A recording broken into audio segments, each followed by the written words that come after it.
자신을 쫓아온 그 많은 군중들을 향하여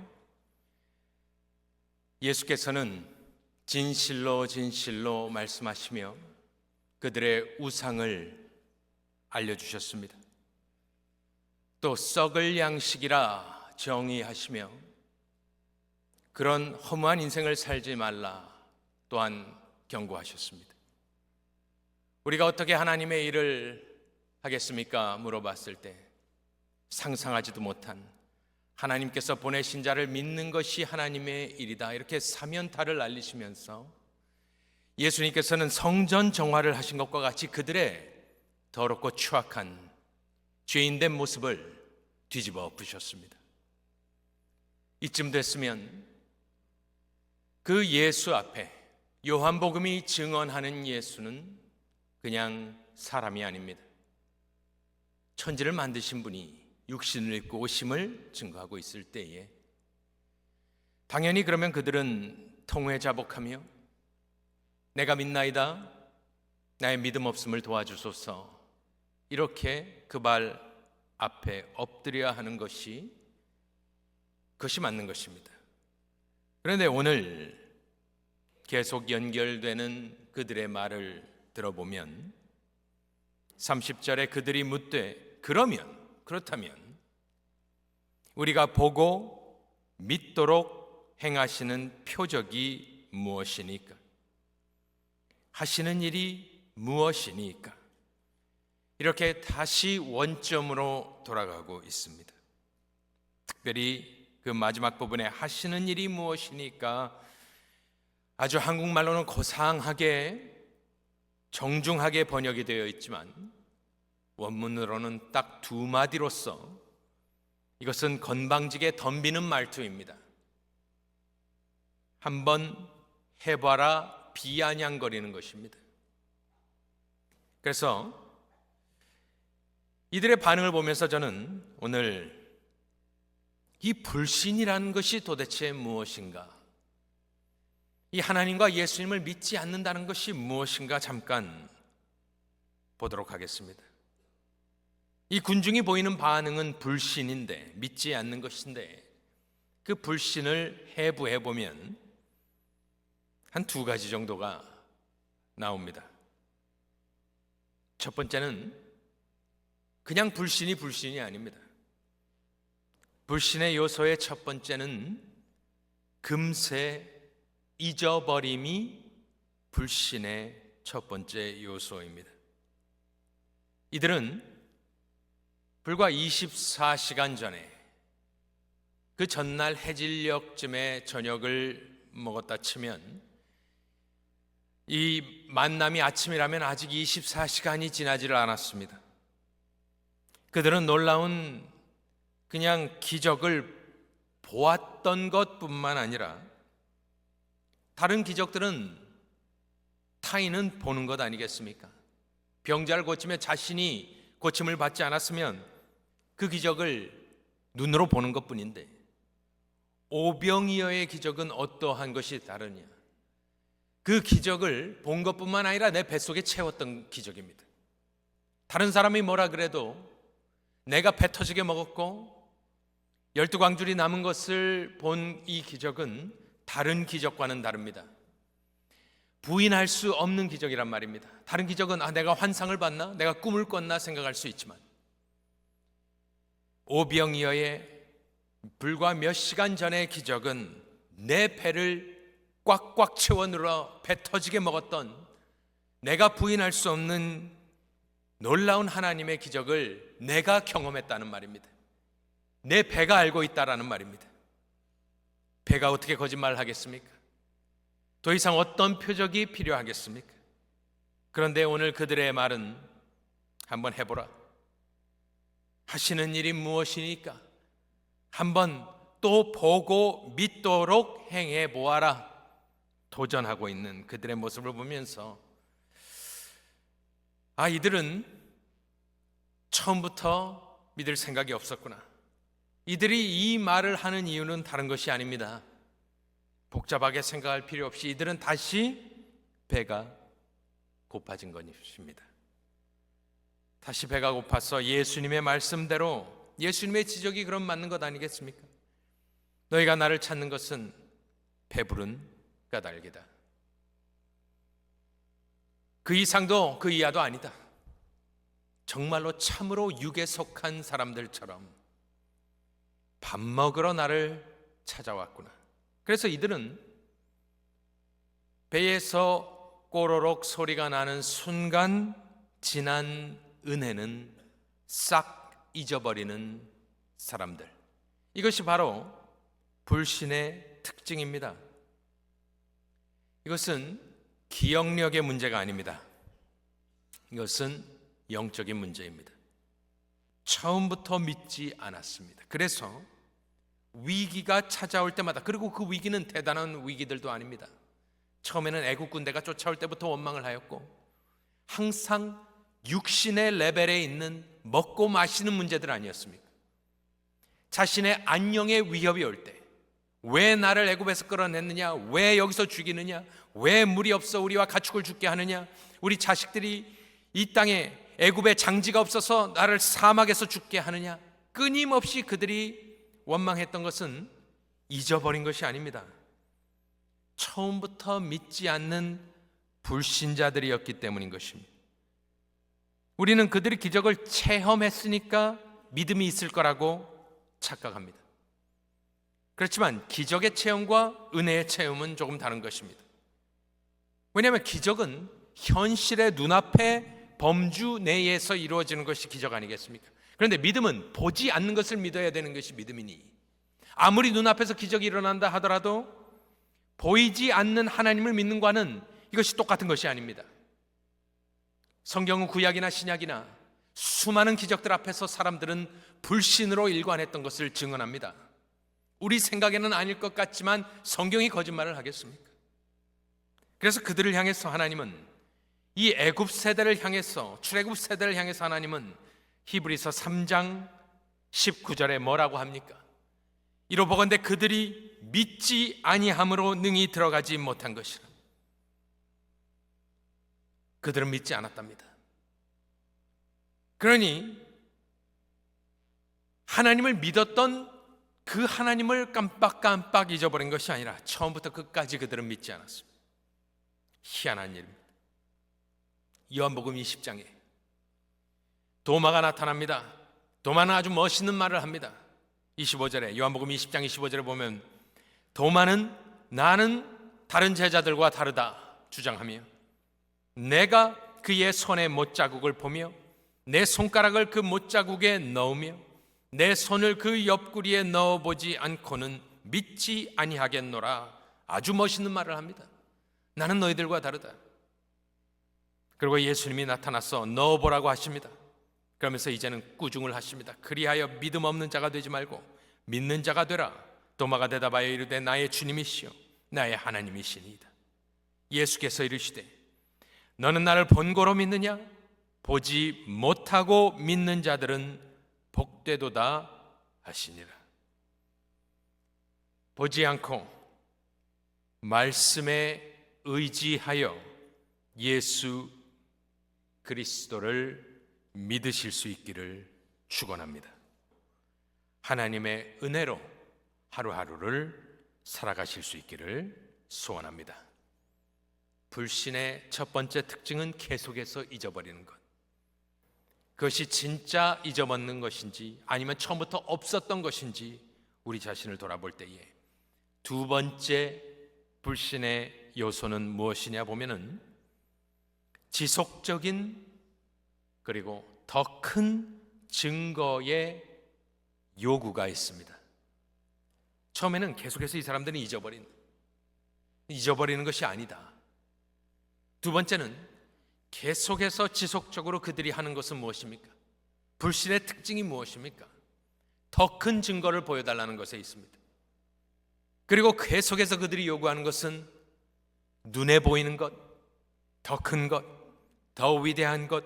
하지만 말씀드린 대로 기적이란 것은 이 땅에 보이는 것에서 일어나는 것이기 때문에, 믿음 자체가 보이지 않는 것을 믿는 것이기 때문에 이것이 꼭 하나인 것은 아니란 말씀입니다. 마태복음 16장 1절에 보면 바리새인과 사두개인들이 와서 예수를 시험하여 하늘로부터 오는 표적 보이기를 청하니 똑같습니다. 군중이나 민중이나 종교 지도자들이나 정권을 잡고 있는 사두개인들이나 그들이 온통 예수께 와서 바라는 것은 딱 하나, 하늘로부터 표적을 보여달라. 예수의 대답은 무엇이었습니까? 보여주시나요? 4절에, 마태복음 16장 4절에 악하고 음란한 세대, 음란하다라는 말은 하나의 만족을 하지 못한다는 겁니다. 끊임없이 욕을 하고 있다. 악하고 음란한 세대가 표적을 구하나 요나의 표적밖에는 보여줄 표적이 없다. 부활입니다. 그들을 떠나가시니라. 사도 바울도 나중에 뭐라고 증언합니까? 유대인들은 표적을 구하고 헬라인은 지혜를 찾으나 우리는 십자가에 못 박힌 그리스도를 전하니, 이거를 달라 저거를 달라 하지만 우리가 하는 것은 무엇이냐? 복음을 전한다. 십자가를 전한다. 그들에게는 거리끼는 것이고 미련한 것이지만 오직 하나님께 부르심을 입은 자들에게는, 유대인이나 헬라인에게나 그리스도는 하나님의 능력이요 하나님의 지혜니라 말을 하였습니다. 끊임없이 표적을 요구하는 사람들. 사도 바울은 그 표적을 요구하는 자들에게 표적을 보여주지 않고 지혜를 요구하는 헬라인들에게 지혜적인 인간적인 지혜를 이야기하지 않았고 그저 사도 바울이 갔던 길은 십자가 복음을 선포하는데, 그들의 요구를 들어준다고 그들이 믿는 게 아니라는 말입니다. 오직 하나님께 부르심을, 택함을 입은 자들이 믿게 되어 있으니 저와 여러분의 대답은 사도 바울과 마찬가지로 십자가 복음을 다시 설명해 주는 것이 우리의 책임인 줄로 믿습니다. 예수님은 그들에게 어떻게 대답하실까요? 하늘로부터 만나를 내려 보아라 도전하는 그들에게 예수님이 그 요구를 들어주시나요? 그러지 않습니다. 32절에 보면 예수께서 이르시되 내가 진실로 진실로 너희에게 이르노니 모세가 너희에게 하늘로부터 떡을 준 것이 아니라 내 아버지께서 너희에게 하늘로부터 참떡을 주신다 이야기를 합니다. 모세에게서 보이는 것에서 하나님의 종으로부터 눈을 들어서 정작 하늘로부터 떡을 내려주신 분이 하나님임을 믿어라란 말을 하고 있는 겁니다. 사도 바울과 똑같은 말 아니겠습니까? 기적하지 말라, 표적하지 말라, 모세 하지 말라, 눈에 보이는 것을 찾지 말라, 눈에 보이지 아니하는 내 아버지 하나님 아버지를 믿어라라는 말입니다.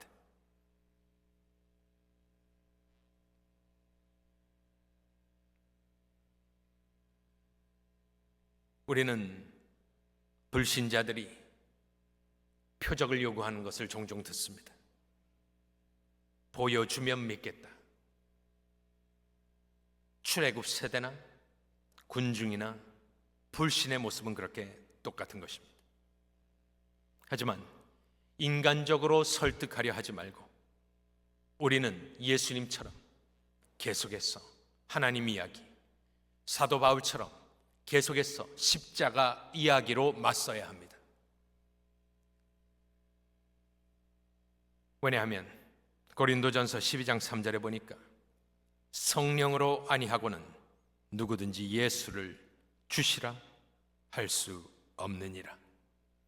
저와 여러분의 화려한 언변과 논쟁의 기술과 저와 여러분이 기적을 보여주겠습니까? 저와 여러분이 할 일은 성경의 권위에 기초하여 그저 하나님의 말씀을 듣든지 아니 듣든지, 때를 얻든지 못 얻든지 하나님의 말씀을 이야기하실 수 있기를 바랍니다. 왜냐하면 믿음은 들음에서 오기 때문입니다.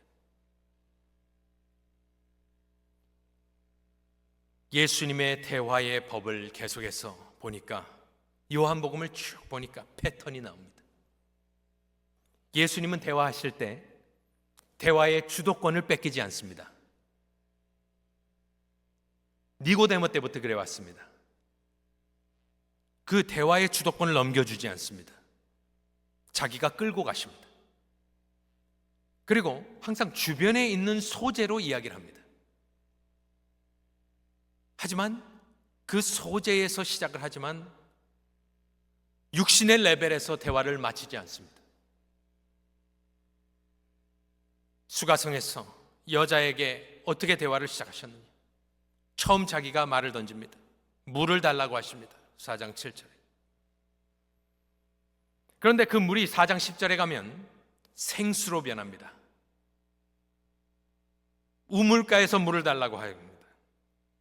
그렇지만 그 대화를 끌어가실 때 영적인 의미를 부여하시기 시작해서 생수를 내게 주었으리라. 이 생수는 영어는 리빙 워터 이렇게 되어 있지만 이 생수가 무슨 흐르는 물 이 말이 아닙니다.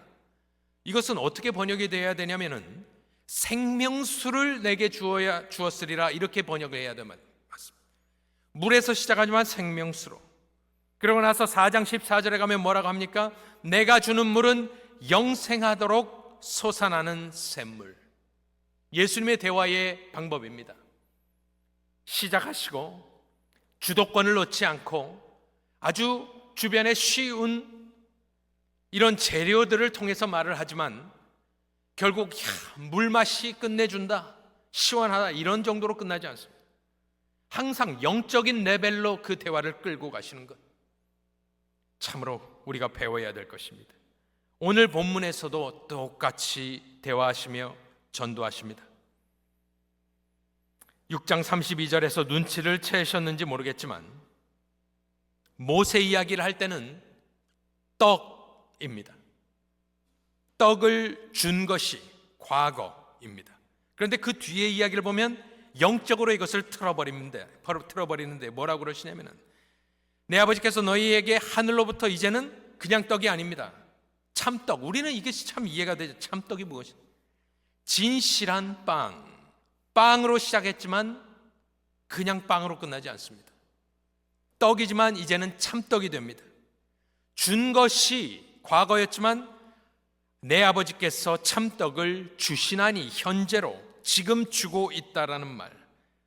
지금 예수님은 무슨 말을 하고 있냐면은 너희는 하늘로부터 비처럼 떡을 내리기를 나에게 요구하고 있지만 너희는 내 아버지께서 지금 너희에게 주고 계시는 참떡을 보고 있지 못하는구나. 너희는 영적으로 눈이 멀었구나. 누구 이야기를 하고 있는 겁니까? 당신 이야기를 하고 있는 겁니다. 너희 눈앞에 있는 내가 하늘로부터 오는 참떡이고 내 아버지께서 너희에게 주는 참떡이지만 주고 계시지만 내가 너희 눈앞에 서 있지만 너희는 다른 소리, 딴소리를 하고 있구나. 눈이 멀어 있구나. 그래서 예수님은 떡에서 시작하지만 참떡으로 가고요. 33절에 보면 하나님의 떡으로 바뀌고 35절에 보면 그 유명한 말씀. 예수께서 이르시되 나는 생명의 떡이니 내게 오는 자는 결코 줄이지 아니할 터이요 나를 믿는 자는 영원히 목마르지 아니하리라. 저와 여러분도 이렇게 대화하며 전도하실 수 있는 영성 깊으신 주의 제자들이 되실 수 있기를 축원합니다. 우리의 대화를 볼 때 얼마나 부끄럽습니까? 여러분들은 어떻게 대화하십니까? 누구와 어떻게 무슨 말을 하십니까? 친구들을 만나면 무슨 대화로 밥을 먹습니까? 너무나 많은 때에 우리의 대화는 육신의 레벨에 머무르고 있지 않습니까? 예수님은 한마디도 웨이스트하지 않는 분입니다. 그들의 죽어있는 영을 깨우시려고 우상을 타파하시고 강력하게 권고하시고 대화를 영적으로 끌어가시고 항상 결론은 자신입니다. 결론은 예수입니다. 어디서 시작하든지 끝나는 종착점은 예수 그리스도. 저와 여러분도 그렇게 되실 수 있기를 축원합니다. 우리의 대화가 항상 예수에서 끝나는 대화는 그것이 참으로 진정한 전도자 아니겠습니까? 예수께서, 우리는 지난 주간에 얼마나 예수께서 강력하게 말씀하시던지 깜짝 놀랐습니다. 그런데 가만히 생각해 보면 예수님은 그 도전하고 덤비는 죄인들, 그들에게 처음에는 꾸중과 같이 그들의 우상을 깨뜨리기 위해서 강력하게 말씀하셨지만 오늘 대화를 가만히 보십시오. 예수님은 참으로 은혜와 진리가 충만하신 분이 맞은 것이, 예수님은 그냥 정죄하는 데서 끝나지 아니하시고 계속해서 지금 이것이 무엇입니까? 그 완악한 죄인들을 전도하고 있는 것 아니겠습니까? 예수님이 인내하고 있는 것 아니겠습니까? 당신 같으면, 여러분 같으면 어떻게 반응하시겠습니까? 아니, 어제 내가 오병이어를 보여줬는데 또 보여달라고 분노하지 않겠습니까? 그런데 예수님은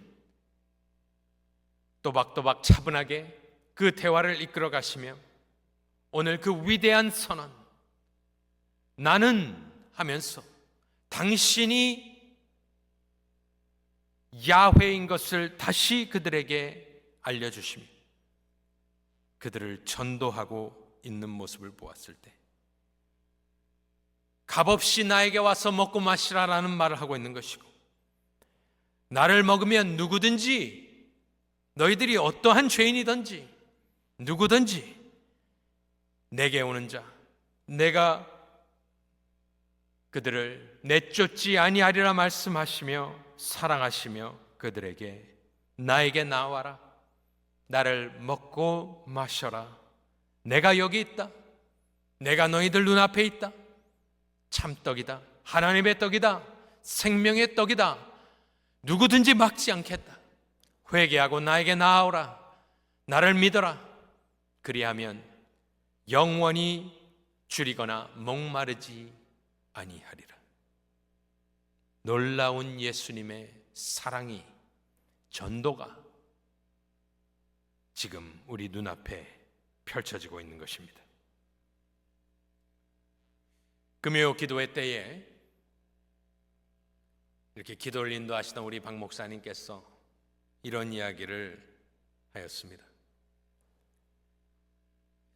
우리는 최근에 가장 나이 많으신 권사님, 가장 나이 많으신 장로님, 가장 나이 많으신 집사님을 보내드렸다. 그렇습니다.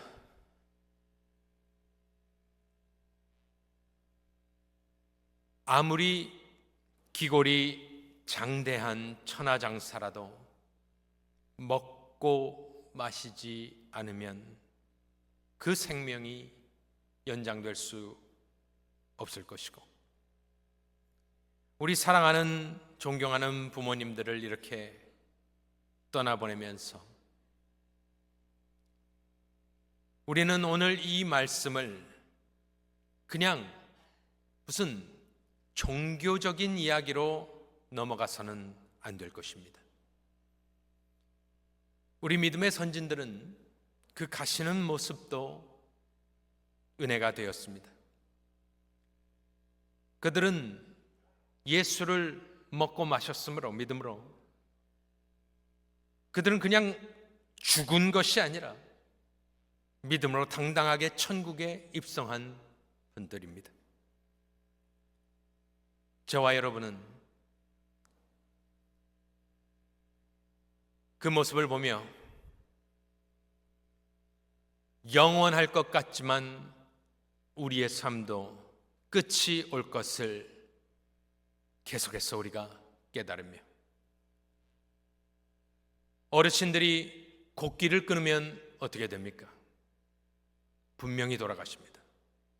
마찬가지입니다. 우리는 지금 계속해서 떡 그러니까 이것이 솔직히 참 마음에 와닿는 것이 힘들지만 그들의 주식입니다. 빵입니다. 그들은 빵을 먹고 살았습니다. 오늘 우리 찬양대에서 찬양한 것처럼 성경은 처음부터 끝까지 죽음에 관한 이야기라고 제가 말씀을 드렸고, 우리도 언젠가는 이 땅을 떠날 날이 올 것입니다. 저와 여러분은 준비가 되셨는지, 과연 내가 오늘 눈을 감고 하나님이 데려가시면 나는 기쁨과 감사함으로 찬송하며 천국에 입성할 것인지, 아니면 이 땅의 것을 놓지 않기 위해서 안간힘을 쓰며 발버둥 칠 것인지, 내 안에 예수가 먹고 마심으로 주가 내 안에, 내가 주 안에 있는지 돌아보시며, 예수께서 오늘 여러분에게, 우리에게 들려주신 생명의 말씀을 분명하게 믿어 구원의 확신을 가지고 예수께서 생명의 빵이시고 떡이심을 우리가 믿어 그를 먹고 마심으로 영원히 줄이거나 목마르지 아니하며 영생의 복에 들어가시는 저와 여러분들 되실 수 있기를 간절히 축원합니다.